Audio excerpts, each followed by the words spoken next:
j'utilise davantage l'aquarelle et j'utilise aussi la technique mixte, que je travaille particulièrement sur les panneaux de bois. Alors, je fais des fonds souvent avec le papier. Vu la transparence que cela produit, ça me permet de travailler l'aquarelle puis de créer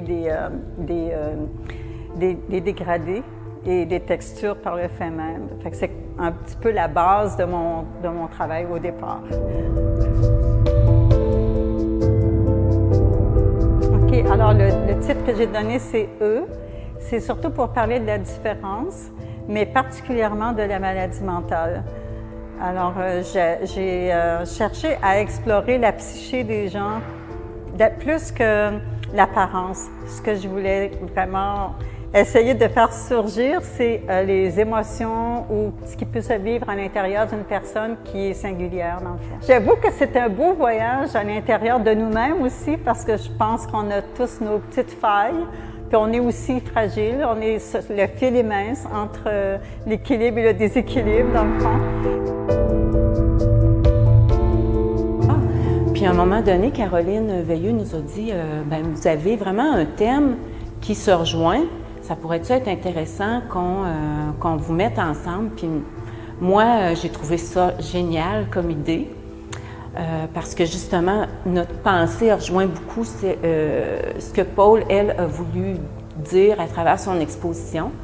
Puis moi, les gens du rappel, les gens avec qui je travaille, ils sont très fiers d'exposer avec une artiste professionnelle. Ce qui est le plus intéressant, c'est qu'il y a les eux qui sont eux-mêmes en déficience, qui viennent nous regarder, en fait, me regarder et regarder les images.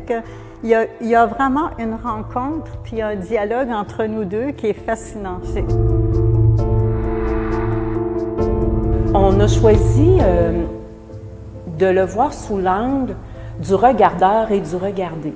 Les gens qui ont une maladie mentale, souvent, sont les gens qui sont regardés par les autres. Et là, on a décidé que ce serait eux qui allaient regarder les autres. Alors, c'est pour ça qu'on a appelé ça « On vous a à l'œil ». Dans le fond, c'est vraiment le regard des uns par rapport aux autres.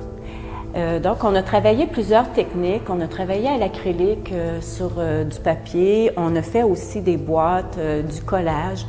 Et à l'intérieur de chacune des boîtes, il fallait que les personnes mettre quelque chose dans leur boîte qui avait un rapport soit avec les yeux, soit avec le regard, soit avec des phrases qu'on connaît comme voir la vie en rose ou des choses comme ça.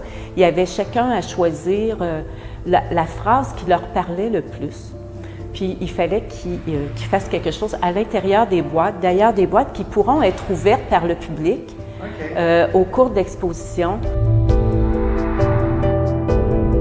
Si ça peut amener les gens à voir autrement les gens qui ont une maladie mentale, on va avoir atteint notre but.